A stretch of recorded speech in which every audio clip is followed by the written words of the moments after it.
वक्त हमेशा बदलता रहता है। आज आपका बुरा वक्त है तो कल अवश्य ही आपको इससे भी अच्छा वक्त देखने को मिलेगा। लेकिन बुरे वक्त में संयम रखो, मेहनत करो और सकारात्मक सोच से खुश रहो। ऐसी सीख गौतम बुद्ध ने कई सालों पहले उस वक्त की पीढ़ी को क्यों दी थी? इसके पीछे का रहस्य क्या है? आज इसी रहस्य के बारे में हम गौतम बुद्ध की कहानियों के माध्यम से जानेंगे। पहली कहानी, एक पत्थर से मूर्ति बनने तक की अद्भुत कहानी। हम देखते हैं कि एक पत्थर जिस पर हम विश्वास करते हैं उसे पूजा जाता है, और एक दूसरा पत्थर होता है जिससे हम भगवान पर चढ़ाने के लिए नारियल फोड़ते हैं। पत्थर तो एक ही होता है, लेकिन एक पत्थर छैनी हथौड़े की मार झेलकर भगवान बन जाता है और दूसरा छैनी हथौड़े की मार से टूट जाता है। लेकिन जिस पत्थर ने पहले दर्द को सह लिया उसको पूजा जाता है, और जिस पत्थर ने पहले दर्द को सहन नहीं किया उसको बाद में बार बार दर्द मिलता है। जिस पत्थर से हम नारियल फोड़ते हैं ये वही पत्थर होता है जो थोड़े दर्द से टूट जाता है।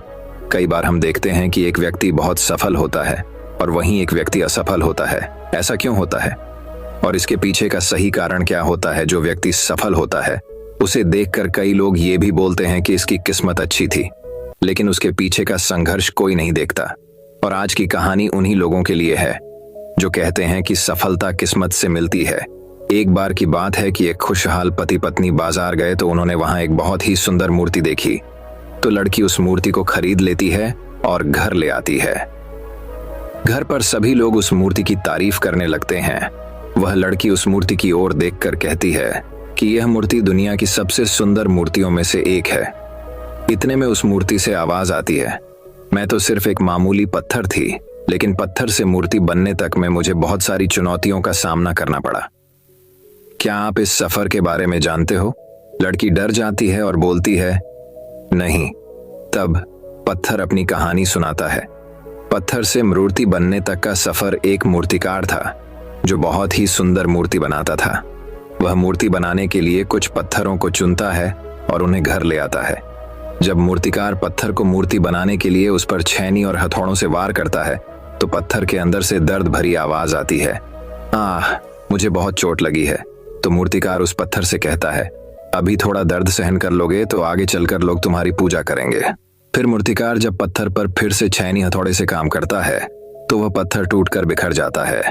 फिर वह मूर्तिकार दूसरा पत्थर उठाता है और जब उस पर छैनी और हथौड़ों से वार करता है तो दूसरे पत्थर के अंदर से भी दर्द भरी आवाज आती है, आह, मुझे बहुत चोट लगी है। तो मूर्तिकार उस पत्थर से कहता है, अभी थोड़ा दर्द सहन कर लोगे तो आगे चलकर लोग तुम्हारी पूजा करेंगे। तो वह पत्थर कहता है, ठीक है, तुम अपना काम करो, मेरे दर्द की परवाह मत करो।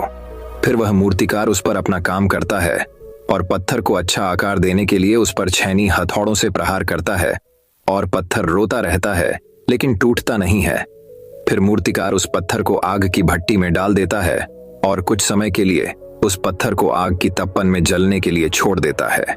उसके बाद मूर्तिकार उस पत्थर को और अच्छा आकार देता है और उस पर कलर करता है, और यह सब दर्द पत्थर बर्दाश्त करता है। तब जाकर एक पत्थर मूर्ति बनता है और फिर कुछ लोग उस मूर्ति को खरीदने के लिए उस मूर्तिकार के पास आते हैं और मूर्ति को खरीद लेते हैं।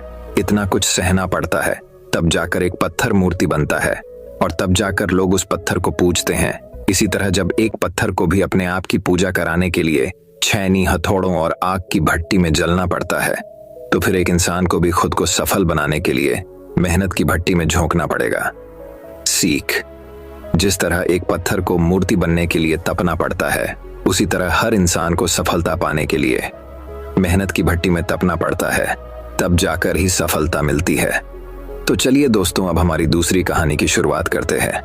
दूसरी कहानी, चूहे से शेर फिर शेर से चूहे तक की कहानी। एक जंगल में तेजस्वी साधु तपस्या कर रहे थे।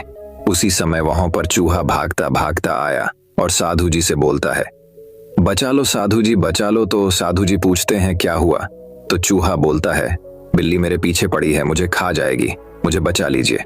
साधु जी को उस चूहे पर दया आ जाती है और साधु जी उस चूहे के सिर पर हाथ फेरते हैं और उसे बिल्ली बना देते हैं। कुछ टाइम होता है, वही चूहा जो बिल्ली बन चुका होता है फिर से भागता भागता आता है और बोलता है, साधु जी बचा लो, बचा लो। साधु जी बोलते हैं, अब क्या हुआ? अब तो तू बिल्ली बन गया है, अब क्या परेशानी आ गई? बिल्ली बोलती है, साधु जी अब मेरे पीछे एक कुत्ता पड़ गया है, मुझे बचा लीजिए, नहीं तो वो मुझे मार डालेगा। तो साधु जी उसके सर पर हाथ फेरते हैं और उसे कुत्ता बना देते हैं। वो कुत्ता वहां से चला जाता है। कुछ टाइम बाद फिर वो कुत्ता भागते भागते आता है और साधु जी से बोलता है, अब मेरे पीछे शेर पड़ गया, मुझे बचा लीजिए। तो साधु को दया आ जाती है और उस कुत्ते को अब शेर बना देते हैं।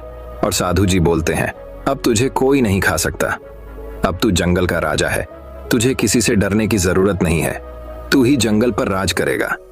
कुछ टाइम होता है, साधु जी तपस्या में लीन थे और तभी वहां पर शेर आ जाता है और चिल्लाने लगता है, साधु जी बचाओ बचाओ। साधु जी सोच में पड़ गए। इस चूहे को जंगल का राजा शेर बना दिया, फिर भी ये डरा हुआ है। साधु जी पूछते हैं, अब क्या हुआ, अब तो तुम जंगल के राजा हो, अब किससे डरे हुए हो? शेर बोलता है, साधु जी जंगल में शिकारी आ गए, वो मुझे पकड़ कर ले जाएंगे। इस बार साधु जी शेर के सर पर हाथ फेरते हैं और उसे फिर से चूहा बना देते हैं और कहते हैं कि मैं सिर्फ तेरे शरीर को बदल सकता हूं, लेकिन तेरे अंदर बैठे चूहे के नजरिए को नहीं बदल सकता। तुझे शेर तो बना दिया, लेकिन तेरा नजरिया आज भी चूहे का था, इसीलिए तू डरा डरा घूम रहा है। तू चूहा ही अच्छा है, सीख। इस कहानी से सीखना चाहिए कि किसी भी चीज से ज्यादा महत्वपूर्ण होता है हमारा नजरिया। इस कहानी से मैं बताना चाहता हूँ कि चूहे को शेर की खाल भी पहना दी जाए तो वो चूहा ही रहता है, शेर नहीं बन सकता जब तक उसका अंदर से उसका नजरिया न बदल जाए। जैसे कि चूहे को शेर बनाने के बाद भी डरा हुआ था, क्योंकि उसका नजरिया चूहे का था। अगर वो अपना नजरिया बदल लेता तो शेर बनने के बाद वो पूरे जंगल पर राज करता, फिर चाहे कोई भी हो उसका कुछ नहीं बिगाड़ पाता। हर फील्ड में आपका नजरिया देखा जाता है, क्योंकि एक व्यक्ति की सफलता उसके नजरिए में छुपी होती है। अगर एक व्यक्ति पहले ही ये नजरिया बना ले कि ये काम नहीं हो सकता और मैं शायद ही इस काम में सफल हो सकता हूं, तो वह व्यक्ति सफल नहीं हो सकता। लेकिन अगर एक अटूट और दृढ़ नजरिया बना लिया जाए कि मुझे सफल होकर ही दिखाना है, तो कोई नहीं रोक सकता। इसलिए हमें अपना नजरिया शेर का रखना है, न कि चूहे का। तभी आप अपनी फील्ड में सफलता हासिल कर सकते हैं। तो चलिए दोस्तों, अब हमारी तीसरी कहानी की शुरुआत करते हैं। तीसरी कहानी, यह कहानी आपको बताएगी कि जब आप अपनी सफलता के लिए आगे बढ़ते हैं तो रास्ता भटकाने वाले कैसे आपके लक्ष्य के प्रति भ्रमित करते हैं। तो आइए शुरुआत करते हैं कहानी की। एक गांव में एक बहुत ही प्रसिद्ध पंडित रहा करता था। उस पंडित का नाम श्याम था। वह पंडित जिस गांव में रहता था, वह उस गांव के प्रसिद्ध मंदिर पर पूजा करता था और सभी शादियां व सभी धार्मिक कार्य वही पंडित कराता था। वह पंडित इतना प्रसिद्ध था कि आसपास के सभी गांवों में उसकी चर्चा हुआ करती थी और सभी लोग उस पंडित का बहुत आदर किया करते थे। श्याम पंडित इतने प्रसिद्ध थे कि सभी लोग उन्हीं से अपना धार्मिक कार्य कराने के लिए दूर दूर गांव से बुलाया करते और अच्छा दान दिया करते थे। एक बार पंडित जी अपने गांव से दूसरे गांव शादी कराने गए हुए थे। वह गांव पंडित जी के गांव से 4 से 5 गांव छोड़कर था। पंडित जी जब शादी कराने के बाद वहां से लौट रहे थे तो उन्हें एक बकरी भेंट स्वरूप दी गई। जब पंडित जी बकरी को लेकर लौट रहे थे तो वह पैदल पैदल अपने रास्ते बकरी को लेकर धीरे धीरे आ रहे थे, क्योंकि उनका गांव 4 गांव के बाद था। जिस रास्ते से पंडित जी लौट रहे थे उस रास्ते पर 4 ठग यानी चोर रहते थे और वह आने जाने वाले लोगों को लूटा करते थे। जब उन 4 ठगों ने पंडित जी को देखा तो बोलने लगे, आज तो सुबह से कोई नहीं मिला है और हमारे खाने पीने की व्यवस्था भी नहीं हुई। चलो आज पंडित जी को ही लूट लेते हैं, इनसे ये बकरी चुरा लेते हैं। लेकिन उनमें से एक ठग बोलता है, अगर पंडित जी को मारा पीटा तो सारे गांव वाले हमें छोड़ेंगे नहीं और हमें बहुत पाप लगेगा। तो ठग एक नई तरकीब निकालते हैं पंडित जी से बकरी छुड़ाने की और चारों ठग अपने अपने काम पर लग जाते हैं। पंडित जी जब पहले गांव पहुंचने वाले होते हैं तो वहां पहला ठग उन्हें मिलता है, जो एक साधारण व्यक्ति की तरह पंडित जी से राम राम करता है और उनके पैर पड़ने के लिए झुकता है, लेकिन रुक जाता है और पंडित जी से बोलता है, पंडित जी आप तो बहुत प्रसिद्ध पंडित हैं और लोग आपकी बहुत इज्जत करते हैं, लेकिन आप इस गड्ढे के साथ क्या कर रहे हैं? तो पंडित जी गुस्सा हो जाते हैं और बोलते हैं, अरे मूर्ख, ये गधा नहीं, ये बकरी है, बकरी। लेकिन वह ठग उनसे कहता है कि ये बकरी नहीं, ये तो गधा है। पंडित जी आपको किसी ने बेवकूफ बना दिया। तो पंडित जी फिर गुस्से से कहते हैं कि तू ही मूर्ख है, ये बकरी है ना कि गधा है। और यह बोलकर पंडित जी आगे चल पड़े। लेकिन पंडित जी के दिमाग में इस अनोखी घटना ने एक हल्का सा भ्रम डाल दिया और वह आगे निकल गए। धीरे धीरे पंडित जी आगे बढ़ रहे थे और वह दूसरे गांव पहुंचने ही वाले थे कि उन्हें वहां दूसरा ठग मिला, जो कि बिल्कुल साधारण व्यक्ति की तरह वहां खड़ा था और पंडित जी से राम राम करता है और उनके पैर पड़ने के लिए झुकता है, लेकिन वह रुक जाता है। पंडित जी पूछते हैं क्या हुआ, रुक क्यों गए? तो वह बोलता है, पंडित जी आप इस गड्ढे को साथ लेकर क्यों घूम रहे हो? इससे आप खंडित हो जाओगे और लोग आपके बारे में क्या सोचेंगे? इस गड्ढे को भगा दो। पंडित जी को इतनी बात सुनकर बहुत क्रोध आता है और बोलते हैं, तुम मूर्ख हो, दिखाई नहीं देता ये बकरी है और तुम बोल रहे हो गधा है। दूसरा ठग बोलता है कि ये पंडित जी आपको किसी ने पागल बना दिया, ये बकरी नहीं ये तो गधा है और ये आपके साथ रहेगा तो आपकी क्या इज्जत रह जाएगी। ये सुनते ही पंडित जी सोचने लगे कि यह क्या बोल रहा है, मैं तो बकरी लाया हूं पर ये सब इसे गधा क्यों बोल रहे हैं, कहीं मैं सच में गधे को लेकर तो नहीं घूम रहा हूं। अब पंडित जी सोच में पड़ जाते हैं और वह ठग वहां से चला जाता है और पंडित जी भी आगे बढ़ने लगते हैं, लेकिन उनके दिमाग में यही बात चल रही होती है कि ये बकरी है या गधा। जब पंडित जी तीसरे गांव में पहुंचने वाले होते हैं तो उन्हें वहां तीसरा ठग मिलता है और पंडित जी से राम राम करता है। पंडित जी के पैर पड़ने के लिए झुकता है, लेकिन रुक जाता है। पंडित जी हैरान हो जाते हैं और पूछते हैं कि क्या हुआ? तो तीसरा ठग बोलता है कि पंडित जी मैं आपसे आशीर्वाद तो लेना चाहता हूँ, लेकिन इस गड्ढे को आपके साथ देखकर मुझे अच्छा नहीं लग रहा।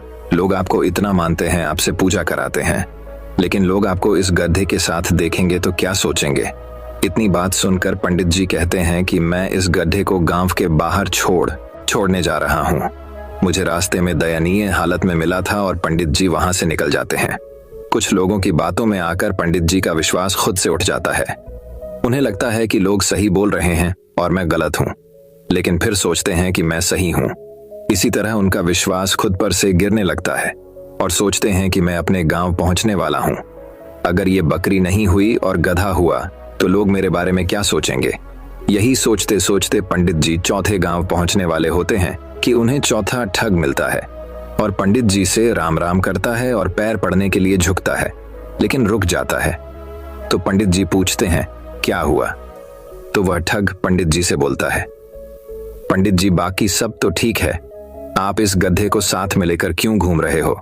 तो पंडित जी कहते हैं कि मैं इस गड्ढे को गांव के बाहर छोड़ने वाला था। तो वह ठग बोलता है कि पंडित जी यह गधा आपको शोभा नहीं देता, लोग क्या सोचेंगे आपके साथ यह गधा देखकर, आप इसे मुझे दे दीजिए, मैं इसे बाहर छोड़ आऊंगा। तो पंडित जी अपने आप पर विश्वास को खो देते हैं और उस बकरी को गधा समझकर उस ठग को दे देते हैं और अपनी बकरी को छोड़कर आ जाते हैं और उन चारों ठगों की यह तरकीब काम कर जाती है और वह पंडित जी से बकरी छुड़ा लेते हैं और उसे बेचकर पैसा कमा लेते हैं। इसी तरह हमारे आसपास भी हमारा रास्ता भटकाने के लिए बहुत सारे ठग जरूर मिलेंगे। जो हमारा रास्ता भटकाना चाहते हैं उनसे बचकर और खुद पर विश्वास रखना होगा, तभी हम अपने लक्ष्य को पा सकते हैं। सीख, इस कहानी से हमें कई सारी सीख सीखने को मिलती है जिनसे हम अपनी सफलता को जल्द से जल्द पा सकते हैं। सबसे पहले तो हमें सीख मिलती है कि हमें खुद पर विश्वास रखना चाहिए। दूसरा, व्यक्ति क्या कह रहा है उससे हमें कोई फर्क नहीं पड़ना चाहिए, क्योंकि रास्ता भटकाने वाले बहुत मिलेंगे।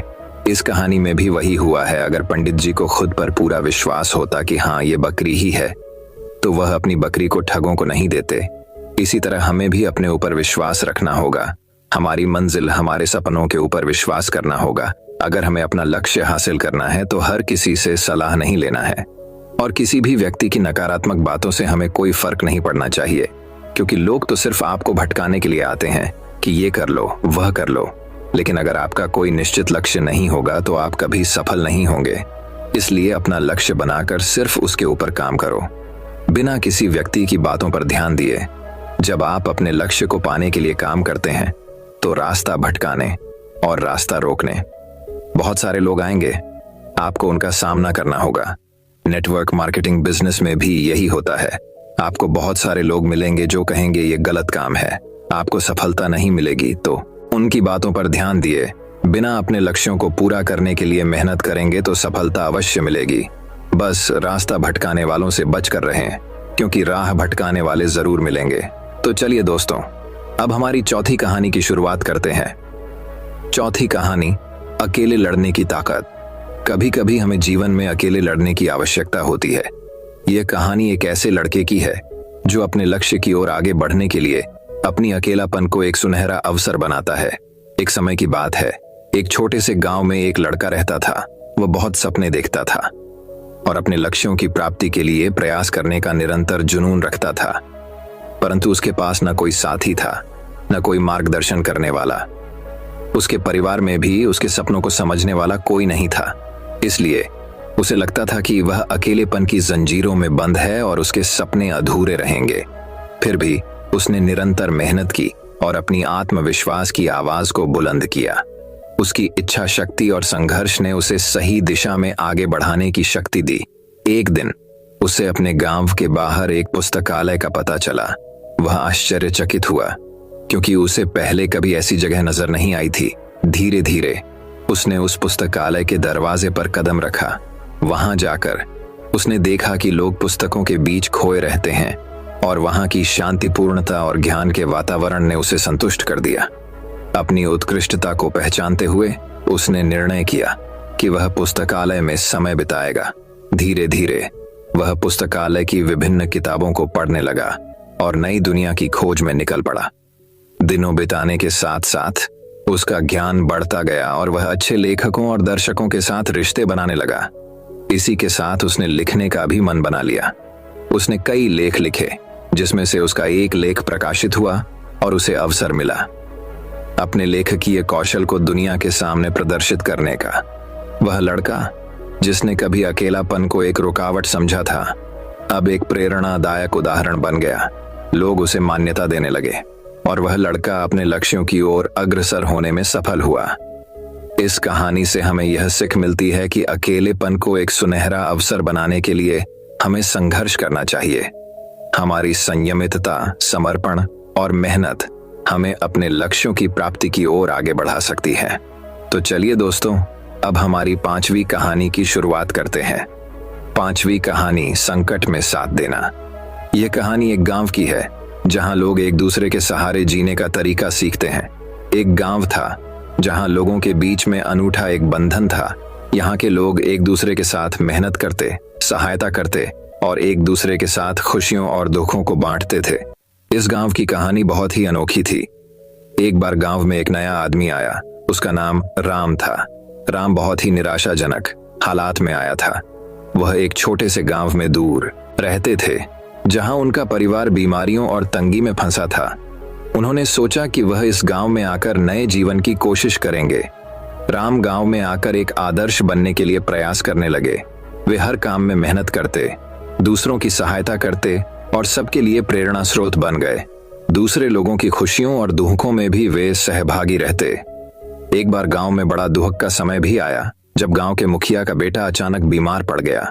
उसकी स्थिति गंभीर थी और उसके परिवार को इलाज के लिए पैसों की आवश्यकता थी, लेकिन गरीबी के कारण परिवार के पास इतनी धनराशि नहीं थी। जब राम ने इसे सुना, उन्होंने तत्परता से अपनी सभी बचत की राशि का उपयोग करके परिवार की मदद की। वे नहीं चाहते थे कि इस दुखी परिवार को किसी भी हमारी तरह जूझना पड़े। उन्होंने बचत की, राशि के साथ साथ दूसरे गांव वालों को भी अपील की और उन्होंने भी उस परिवार की सहायता की। इस आपातकाल में गांव वालों ने एक बड़ी टीम बना ली। सभी ने मेहनत करके और अपने संगठन के साथ मिलकर इलाज के लिए पैसे इकट्ठा किए। थोड़े समय के बाद बेटे का इलाज हुआ और वह पूरी तरह स्वस्थ हो गया। इस घटना के बाद गांव वालों के मदद करने के इरादे एक दूसरे के साथ और भी मजबूत हो गए। यह उनकी सद्भावना, नेकी और सामर्थ्य का परिणाम था। वे सभी ने समझा कि दूसरों की मदद करके ही हमारा असली लक्ष्य पूरा होता है। वह गांव अब एक परिवार की तरह था, जहां हर कोई एक दूसरे का सहारा था। यहाँ के लोग अपनी खुशियों और दुखों को साझा करते, एक दूसरे की मदद करते और अपने संघर्षों को साथ में झेलते थे। वे सब मिलकर इस दुनिया में एक सुंदर और समृद्ध जीवन जीने का तरीका सीख गए। तो चलिए दोस्तों, अब हमारी 6ठी कहानी की शुरुआत करते हैं। 6ठी कहानी, सपनों की उड़ान। इस कहानी में हम एक छोटे से गांव की बच्ची की कहानी सुनते हैं, जो अपने सपनों को पूरा करने के लिए कठिनाइयों का सामना करती है। एक छोटे से गांव में लक्ष्मी नाम की एक बच्ची रहती थी। वह बहुत ही संवेदनशील और सपनों की दुनिया में खोई रहने वाली थी।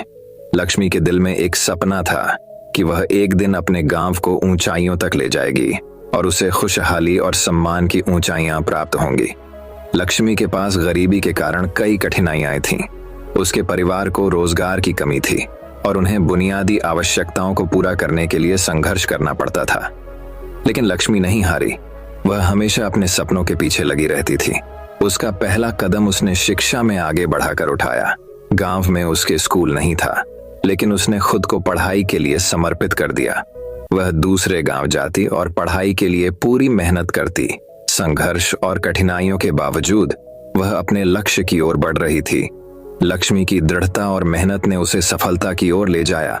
उसने अपनी पढ़ाई पूरी की और उच्च शिक्षा हासिल की। जब वह वापस अपने गांव लौटी तो उसने गांव के लिए प्राइवेट स्कूल शुरू किया। वह हर बच्चे को शिक्षित करना चाहती थी। उसका पढ़ाने का तरीका बेहद अनोखा था, जिसके कारण वहां के बच्चे बुद्धिमान बनने लगे। लक्ष्मी के संघर्ष और प्रगति की कथा गांव के लोगों को प्रेरित करने लगी। वह उनकी आदर्श बन गई और उन्होंने भी अपने सपनों की पूर्ति के लिए मेहनत करना शुरू कर दिया।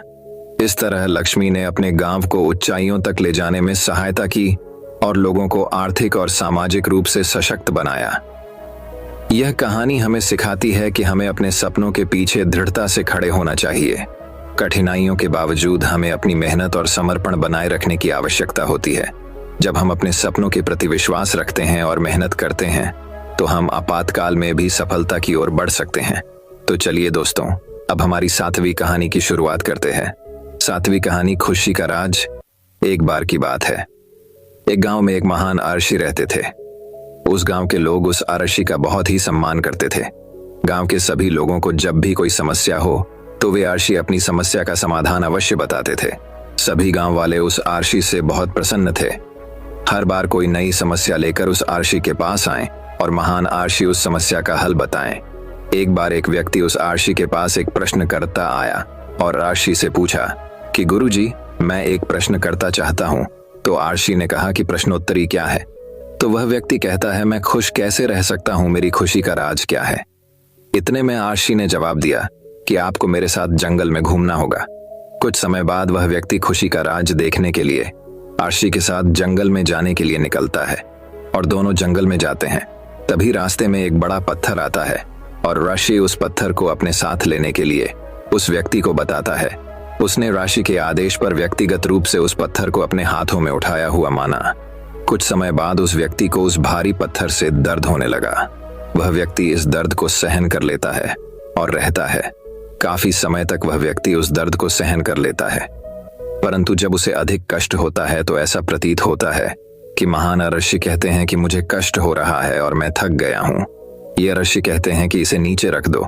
वह व्यक्तिगत पत्थर को नीचे रखता है और उसे राहत देता है। फिर मुनि कहते हैं कि यही सुख का राज है। वह व्यक्ति पूछता है कि गुरु, मुझे कुछ समझा नहीं। फिर वापस आरशी उस व्यक्ति को उत्तर देते हैं कि जिस तरह से आपने इस भारी पत्थर को 10 मिनट तक रखा था तो आपको थोड़ा कष्ट हुआ, 20 मिनट तक उठाया गया तो अधिक से अधिक समय तक लगाया गया तो अधिक दर्द हुआ। ठीक इसी तरह देर तक हम अपने दुखों का बोझ फिर से उठाएंगे तो हमें खुशी नहीं मिलेगी, अंतिम रिश्ते ही रहेंगे। हमारी खुशी का राज सिर्फ इस पर प्रतिबंध है कि हम थोड़ी देर तक दुखों का बोझ अपने ऊपर रख सकें। अगर आपके जीवन में खुशी है तो कभी अपने ऊपर दुख को हावी मत दो। दुख इस भारी पत्थर की तरह है जो हम जैसे दिखने वाले पत्थर ही हमें दर्द और कष्ट जीवन भर देते हैं। तो चलिए दोस्तों, अब हमारी 8वीं कहानी की शुरुआत करते हैं। 8वीं कहानी, निरंतरता का महत्व। यह कहानी एक खिलाड़ी की है जो निरंतरता और समर्पण के माध्यम से सफलता प्राप्त करता है। यह कहानी एक खिलाड़ी की है जिसका नाम रजत है। रजत बचपन से ही क्रिकेट के शौकीन थे और उनका सपना था कि वह अपने देश की टीम में खेलें। वह हमेशा अपने लक्ष्य को प्राप्त करने के लिए निरंतर और समर्पित रहता था। रजत के पास कोई प्रशिक्षक नहीं था, लेकिन वह हमेशा दिल से खेलते थे और प्रतिदिन क्रिकेट के क्षेत्र में समय बिताते थे। उनके दोस्त उन्हें हमेशा प्रोत्साहित करते थे और उनके साथ खेलने में सहायता करते थे। जब रजत अपने स्कूल के क्रिकेट टीम में चयनित हुए तो उनकी खुशी की कोई सीमा नहीं रह गई। उन्होंने अपने दम पर कई मैच जीते और बार बार अपनी क्षमता को साबित किया। लेकिन इस बीच रजत को भी कठिनाइयों का सामना करना पड़ा। वे कई मैचों में खारिज हो गए और कई बार वे हार भी गए। इसे देखकर रजत हिम्मत नहीं हारे और उन्होंने और अधिक मेहनत की। वे खुद को समय समय पर मार्गदर्शन के लिए फिल्में और वीडियो देखने का समय निकालते थे। वे अपनी तकनीक को सुधारने के लिए कोच से सलाह भी लेते थे। रजत की संघर्ष भरी मेहनत और समर्पण के कारण वे अपनी खुद की धारणा को मजबूत करने में सफल रहे। समय बीतते ही रजत का खेलने का अनुभव बढ़ता गया और उन्होंने अपनी क्षमता में सुधार देखा। उन्होंने अपने देश की युवा टीम में चयनित होने का गर्व महसूस किया और उसके बाद से उन्होंने अपनी सफलता के लिए और अधिक प्रयास किए। आज रजत अपनी देश की प्रमुख क्रिकेट टीम में खेल रहे हैं और वे निरंतर उन्नति कर रहे हैं। उनकी कहानी हमें यह सिखाती है कि हमें अपने लक्ष्यों के प्रति निरंतर प्रयास और समर्पित रहना चाहिए और हमेशा प्रयास करते रहना चाहिए, चाहे हमें कितनी भी कठिनाइयां आएं। विजय और सफलता उस व्यक्ति की मेहनत और समर्पण पर निर्भर करती है जो कभी हिम्मत नहीं हारता। तो चलिए दोस्तों, अब हमारी 9वीं कहानी की शुरुआत करते हैं। 9वीं कहानी, सफलता के सूत्र। एक समय की बात है, एक छोटे से शहर में एक व्यापारी रहता था। उसका नाम राजेश था। राजेश के पास कोई बड़ा व्यापार नहीं था, लेकिन उसकी मेहनती और जुनून से भरी आवाज थी। उसका सपना था कि एक दिन वह एक अपना व्यापार खोलेगा और सफलता की ऊंचाइयों को छू जाएगा। राजेश ने कई सालों तक एक नौकरी की है, लेकिन उसकी रुचि व्यापार में थी। वह हमेशा सोचता रहता था कि उसे क्या करना चाहिए ताकि वह अपने सपनों को पूरा कर सके। एक दिन राजेश ने निर्णय लिया कि वह अपना व्यापार शुरू करेगा। उसने अपने बचत के पैसों का इस्तेमाल करके एक छोटी सी दुकान खरीदी और उसमें सामान बेचने की शुरुआत की। पहले कुछ महीनों में राजेश का व्यापार थोड़ा सा उछल कूद के साथ चला, लेकिन जल्द ही उसे गाही बनाने का समय आया। राजेश ने खुद को सीखने, बढ़ते हुए प्रौद्योगिकी के उपयोग और ग्राहकों की आवश्यकताओं को समझने में जुटा दिया। वह मान्यता प्राप्त करने के लिए गुणवत्ता और उत्कृष्टता पर ध्यान देने लगा। इसके परिणाम स्वरूप उसकी दुकान का नाम शीघ्र ही लोकप्रियता में आया और लोग उसकी सेवाओं की प्रशंसा करने लगे। राजेश के व्यापार में सफलता की लहर आई और उसका व्यापार धीरे धीरे बढ़ता गया। उसने दूसरी दुकान खोली और अपने व्यापार की विस्तार की। राजेश की सफलता का राज उसकी मेहनत, समर्पण और आत्मविश्वास था। वह कभी नहीं हारा और हमेशा अपने लक्ष्य की ओर बढ़ता रहा। वह अपने संगठन को विकसित करने के लिए नए आइडियाओं पर काम किया और नई बाजारों में उत्पादों की पेशकश की। आज राजेश एक सफल व्यापारी के रूप में पहचाना जाता है।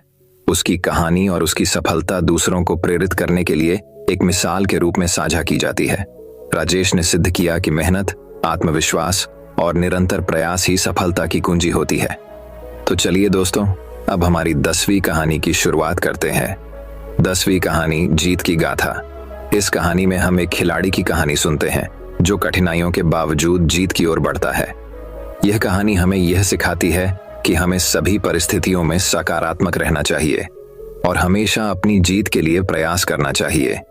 यह कहानी एक खिलाड़ी के बारे में है जो विभिन्न कठिनाइयों का सामना करते हुए आगे बढ़ता है। उसका नाम रवि था। रवि एक बहुत ही प्रफुल्लित और सकारात्मक व्यक्तित्व वाला था। वह एक खेल के प्रेमी था और खुद को विभिन्न खेलों में महारत प्राप्त करने का सपना देखता था। रवि के जीवन में कई मुश्किलें आईं। पहले तो वह अपने खेल की रुचि को लेकर अकेला था। उसके परिवार वाले उसे खेलने को निराश करते थे और कहते थे कि खेल उसके भविष्य को बर्बाद करेगा, लेकिन रवि निरंतर अपने सपने के पीछे भागता रहा। एक दिन उसे एक महत्वपूर्ण खेल के लिए राष्ट्रीय स्तर पर प्रतियोगिता में हिस्सा लेने का मौका मिला। रवि ने अपने अभियान की शुरुआत की, लेकिन उसे पता था कि इस प्रतियोगिता में उसे बहुत सारी मुश्किलें प्राप्त होंगी। प्रतियोगिता के दौरान रवि को कठिनाइयों का सामना करना पड़ा। वह अपनी प्रदर्शन क्षमता में कमी महसूस कर रहा था और एक समय ऐसा आया जब उसे लगा कि उसकी हार तय हो चुकी है। लेकिन उसने हार मानने की बजाय सकारात्मक सोचने का निर्णय लिया। रवि ने खुद को सामर्थ्य और संयम से भरपूर महसूस करने का प्रयास किया। वह निरंतर मेहनत करता रहा और अपने को सुधारने के लिए प्रयास करता रहा। अपने को बेहतर बनाने के लिए उसने नई तकनीकों का अध्ययन किया और उसे अपने खेल में लागू किया। धीरे धीरे रवि अपने दूसरे प्रतियोगिता में सुधार दिखाने लगा। वह पहले से ज्यादा सुरक्षित, तेज और बुद्धिमान हो गया था। अपने प्रतिद्वंद्वियों को हराने के लिए उसने बेहतरीन प्रदर्शन किए और उसके सपने को पूरा करने के लिए जीवन भर के प्रयासों को समर्पित किया। अंततः उसकी मेहनत और समर्पण ने उसे विजयी बना दिया। उसने राष्ट्रीय स्तर की प्रतियोगिता जीती और खुद को साबित किया कि सकारात्मक सोच और अथक प्रयास से कोई भी लक्ष्य हासिल किया जा सकता है। रवि की इस कहानी से हमें यह सीख मिलती है कि जीवन में हमेशा सकारात्मक रहना चाहिए। भले ही हमारे सामर्थ्य को कितनी भी मुश्किलें आएं, हमेशा अपने लक्ष्य के प्रति संकल्पित रहना चाहिए और अपने को सुधारने के लिए प्रयास करना चाहिए। हार मानने की बजाय हमें उससे सीख लेनी चाहिए और आगे बढ़ने के लिए तत्पर रहना चाहिए। इन मोटिवेशनल कहानियों को पढ़कर आपको निरंतरता, समर्पण, आत्मविश्वास और संघर्ष की महत्वपूर्णता का अनुभव होगा। ये कहानियां आपको आगे बढ़ने के लिए प्रेरित करेंगी और आपको अपने लक्ष्यों की ओर ले जाएंगी। तो चलिए दोस्तों, अब हमारी 11वीं कहानी की शुरुआत करते हैं। 11वीं कहानी, इंतजार का फल, सब्र का फल मीठा होता है। आपने इस मुहावरे को जरूर सुना होगा। आज हम इस कहानी से जानते हैं कि इसका मतलब क्या होता है। जब सूर्य अस्त होता है तब हल्की फुल्की सादृश्यता उत्पन्न होती है और चारों ओर शांत वातावरण एक अंधेरे सा छा जाता है। सभी जीव जंतु, पशु पक्षी अपने अपने निवास स्थान पर चले जाते हैं और ऊंची ऊंची हवाएं चलने लगती हैं। हम जब भी आकाश की ओर देखते हैं तो सूर्य अस्त होता है। उसी समय आकाश में तारे टिमटिमाने आते हैं। कुछ तारे अत्यंत आकर्षक हैं, लेकिन कुछ कम आकर्षक हैं। अधिक टिकाऊ वाले निगम पर हमारी नजर बहुत कम है, इसलिए हम उन पर ध्यान नहीं दे पाते और उनकी प्राकृतिक फीकी पड़ जाती है। लेकिन उन सब में से एक ऐसा तारा होता है जो और भी चमकता है, जो आने से पूरा आकाश जगमगा जाता है। वह इतनी सुंदर और चमकदार होती है कि उसकी जगमगाते लोगों के चेहरे पर खुशी आ जाती है। हम उसे स्वाति नक्षत्र के नाम से जानते हैं। परम चमकदार और सुंदर होता है, जिसके आने से लोग खुश हो जाते हैं। बाकी के नक्षत्र स्वाति नक्षत्र से ईर्ष्या करते हैं और अपनी इस तृष्णा की कथा को श्री नारद मुनि को अर्पित करते हैं। नारद मुनि ने उन सभी को समझाया जिनमें कहा गया है कि देखो, जो भी सब्र करता है उनकी कीर्ति दुनिया में है। और मुझे स्पष्ट रूप से पता चलता है कि आप लोगों में धैर्य नहीं है, इसलिए आप लोग सायंकाल में घटित होते सब्र का फल मीठा होता है। आपने इस मुहावरे को जरूर सुना होगा। आज हम इस कहानी से जानते हैं कि इसका मतलब क्या होता है। जब सूर्य अस्त होता है तब हल्की फुल्की सादृश्यता उत्पन्न होती है और चारों ओर शांत वातावरण एक अंधेरे सा छा जाता है। सभी जीव जंतु, पशु पक्षी अपने अपने निवास स्थान पर चले जाते हैं और ऊंची ऊंची हवाएं चलने लगती हैं। हम जब भी आकाश की ओर देखते हैं तो सूर्य अस्त होता है। उसी समय आकाश में तारे टिमटिमाने आते हैं, होते ही तुरंत जगमगाने लगते हैं। लेकिन